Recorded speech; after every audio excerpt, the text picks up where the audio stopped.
Price Lord. ஆண்டவரும் அருமை இரட்சகருமாகிய இயேசு கிறிஸ்துவின் நாமத்தில் நான் உங்களை வாழ்த்துகிறேன். மறுபடியுமாக கர்த்தருடைய பரிசுத்தம் உள்ள சன்னிதானத்திலிருந்து கர்த்தருடைய பரிசுத்தமான வார்த்தைகள் மூலமாய் உங்களை சந்திப்பது மிகுந்த மகிழ்ச்சி. ஆண்டவருடைய பெரிதான கிருபையினால இந்த வாரம் முழுவதும் நாம் தொடர்ந்து தியானித்து கொண்டு வருகிற காரியம் கிறிஸ்தவர்கள் கவனிக்க தவறின அப்பொழுது. அருமையான கர்த்தருடைய பிள்ளைகளே, நேற்றைய தினத்திலும் கர்த்தர் சொன்னதை பார்த்தோம். கர்த்தர் எப்பொழுது தீங்குக்கு மனஸ்தாபப்படுவார்? உங்களுடைய கிரியைகளையும் உங்களுடைய வழிகளையும் சீர்படுத்துங்கள். மறுபடியும் சொல்றேன், உங்களுடைய கிரியைகளையும் உங்களுடைய வழிகளையும் சீர்படுத்துங்கள். அப்பொழுது கர்த்தர் செய்வேன் என்று சொன்ன தீங்கை செய்யாதபடிக்கு மனஸ்தாபப்படுவார் என்பதை எரேமியா தீர்க்கதரிசி மூலமா கர்த்தர் சொன்னதை நம்ம பார்த்தோம். இன்னைக்கு ஒரு அப்பொழுதை பார்த்து இதை நம்ம நிறைவு செய்வோம். ஏன்னா நாளை 1ஆம் தேதி அதிகாலை ஜெபம் உண்டு. அந்த அதிகாலை ஜெபத்தில் கர்த்தர் நமக்கு தருகிற வார்த்தை அறிவிக்கப்படும். அப்புறம் ஞாயிற்றுக்கிழமை ஆராதனை. கர்த்தருக்கு சித்தமானால் அடுத்த வாரத்தில் கர்த்தர் நமக்கு என்ன சொல்கிறாரோ அதை நம்ம தியானிப்போம். இப்போ நமக்கு நன்கு பரிச்சயமான ஒரு வேத பகுதி, இல்லை ஒரு அதிகாரம் முழுசுன்னு சொல்லலாம். நீங்கள் பார்த்தீங்கன்னா ஏசாயா 58வது அதிகாரத்தில் இருந்து அநேக நேரங்களில் அநேகர் நல்ல வாக்குத்தத்தங்களை கொடுப்பாங்க. ஏன்னா அதில் நிறையா அருமையான வார்த்தைகள் இருக்குது. தேவன் கொடுக்கிற அருமையான ஆசீர்வாதமான வார்த்தைகள் இருக்குது. ஆனால் அந்த ஆசீர்வாதமான வார்த்தைகளை சுதந்திரிப்பதற்கு முன்னால அந்த அப்பொழுதுக்கு மேலே அவர் சொல்கிற ஒரு முக்கியமான காரியம் இருக்குது. நான் ஆரம்ப நாளில் சொன்னது போல நாம் மேல் கர்த்தர் சொல்லி அப்பொழுது என்று மேல் சொன்ன காரியத்தை விட்டுவிட்டு கீழே வருகிற ஆசீர்வாதத்தை மாத்திரம் நம்ம எடுத்துக்கிறோம். இந்த ஏசாயா 58 நீங்கள் படிச்சீங்கன்னா ரொம்ப அழகாக இருக்கும். இப்போ உதாரணமாக இங்கே தான் போட்டிருக்கோம், அப்பொழுது விடியற்கால வெளுப்பை போல உன் வெளிச்சம் சீக்கிரத்தில் உன் வெளிச்சம் எழும்பி உன் சுக வாழ்வு துளிர்க்கும்.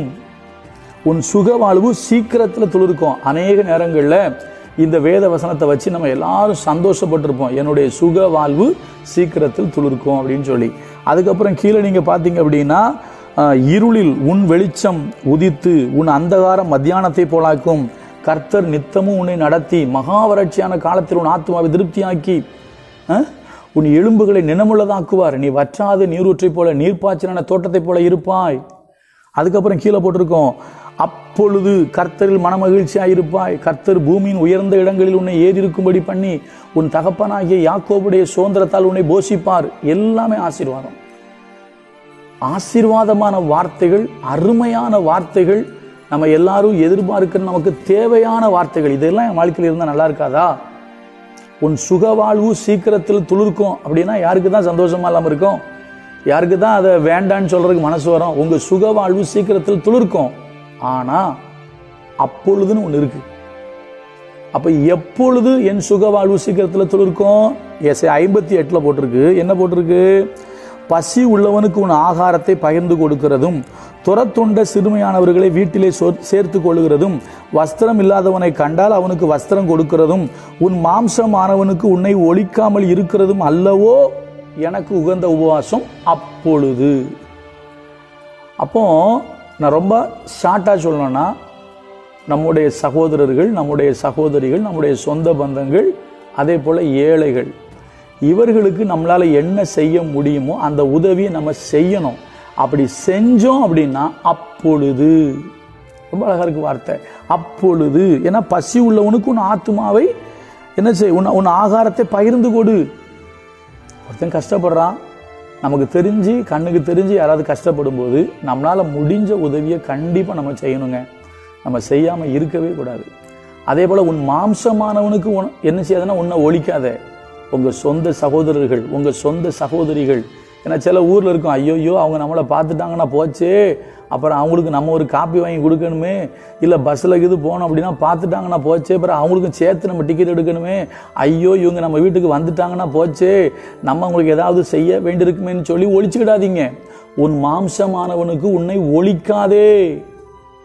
அப்படி நம்ம இருந்தோம் அப்படின்னா அப்பொழுதுதான் அழகா போட்டிருக்கு, விடியற்கால வெளுப்பை போல உன் வெளிச்சம் எழும்பி உன் சுகவாழ்வு சீக்கிரத்தில் துளிர்த்து உன் நீதி உனக்கு முன்னாலே செல்லும், கர்த்தருடைய மகிமை உன்னை பின்னாலே காக்கும். நிறைய இருக்கு. அப்பொழுது நீ கூப்பிடுவாய், கர்த்தர் மறு உத்தரவு அருளுவார். கர்த்தர் என்ன செய்வார்? மறு உத்தரவு அருளுவார்.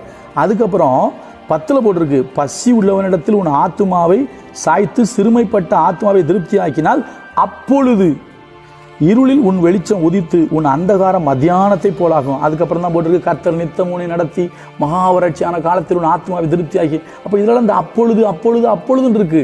ஆனால் என்னன்னா வேதனையான விஷயம், இதை கண்டுக்கிறதே நம்ம கிடையாது. எப்போ கர்த்தர் உங்களை நித்தமும் நடத்துவார், எப்போ கர்த்தர் உங்களை மகா வறட்சியான காலத்தில் உங்கள் ஆத்மாவை திருப்தி ஆக்குவார், எப்போ உங்களுடைய வாழ்க்கை வற்றாத நீரூற்ற போல நீர்ப்பாய்ச்சலான தோட்டத்தை போல இருக்குன்னா அப்பொழுதுன்னு போட்டு அதுக்கு மேலே ஒன்று சொல்லியிருக்கு பார்த்தீங்களா, பசி உள்ளவனுக்கு ஆகாரத்தை பகிர்ந்து கொடு, உன்னால் முடிஞ்ச உதவிகளை ஏழை எளிய மக்களுக்கு செய், உன் சொந்த குடும்பத்துக்கு செய், விசுவாச குடும்பத்துக்கு செய், சக விசுவாசிக்கு செய். இங்கே எழுதப்பட்டிருக்கு விசேஷமாக, அதாவது யாவருக்கும் நன்மை செய்ய கடவுன்னு போட்டுட்டு விசேஷமாக விசுவாச குடும்பத்தார் யாவருக்கும் நன்மை செய்வோன்னு போட்டிருக்கோம். நம்ம திருச்சபையில் இருக்கிற சக விசுவாசிக்கு நன்மை செய்வோம். நம்ம கூட சர்ச்சுக்கு வர்ற ஒரு கஷ்டப்பட்ட குடும்பம் இருந்தா அந்த குடும்பத்துக்கு நம்ம உதவி செய்வோம். அப்பொழுது கர்த்தர் நித்தமும் உன்னை நடத்தி மகா வறட்சியான காலத்தில் உன் ஆத்மாவை திருப்தியாக்கி உன் எலும்புகளை நினமுள்ளதாக்குவார், நீ வற்றாத நீரூற்றை போல நீர்ப்பாய்ச்சல் தோட்டத்தை போல இருப்பாய். அதே போல பாருங்க, எப்பொழுது நீங்க பூமியின் உயர்ந்த இடத்துல ஏறி இருப்பீங்க. ஏசாயா 58:13, என் பரிசுத்த நாளாகிய ஓய்வு நாளிலே உனக்கு இஷ்டமானதை செய்யாதபடி உன் காலை விலக்கி உன் வழிகளின்படி நடவாமலும் உனக்கு இஷ்டமானதை செய்யாமலும் உன் சொந்த பேச்சை பேசாமலும் இருந்து ஓய்வு நாளை மனமகிழ்ச்சி நாளென்றும் கர்த்தருடைய பரிசுத்த நாளை மகிமையுள்ள நாளென்றும் சொல்லி அதை மகிமையாக எண்ணுவாயானால் அப்பொழுது கர்த்தரில் மன மகிழ்ச்சியாய் இருப்பாய். பூமியின் உயர்ந்த இடங்களில் உன்னை ஏறி இருக்கும்படி பண்ணி உன் தகப்பனாகிய யாக்கோபுடைய சுதந்திரத்தால் உன்னை போஷிப்பேன். கர்த்தருடைய வாய் இதை சொல்லிட்டு. அப்ப எங்க எத்தனை அப்பொழுது இருக்கு, அந்த அப்பொழுதுக்கு முன்னால என்னென்ன இருக்கு? நீங்க தயவு செய்து ஏசாயா 58வது அதிகாரம் முழுவதையும் வாசிங்கள். பசி உள்ளவனுக்கு ஆகாரத்தை கொடுங்க, வஸ்திரம் இல்லாதவனை பார்த்தா வஸ்திரம் கொடுங்க. உங்க சொந்த குடும்பத்துக்கு உங்களை மறைக்காதுங்க. உங்க அண்ணன் தம்பி கஷ்டப்படுறாங்க, உங்களை பார்க்க வர்றாங்கன்னா ஓடி ஒழிச்சுக்கிடாதீங்க. அப்பா இல்லைன்னு சொல்லிரு அப்படின்னு சொல்லாதீங்க, அது பெரிய தப்பு, சாபம் அது. சரியா?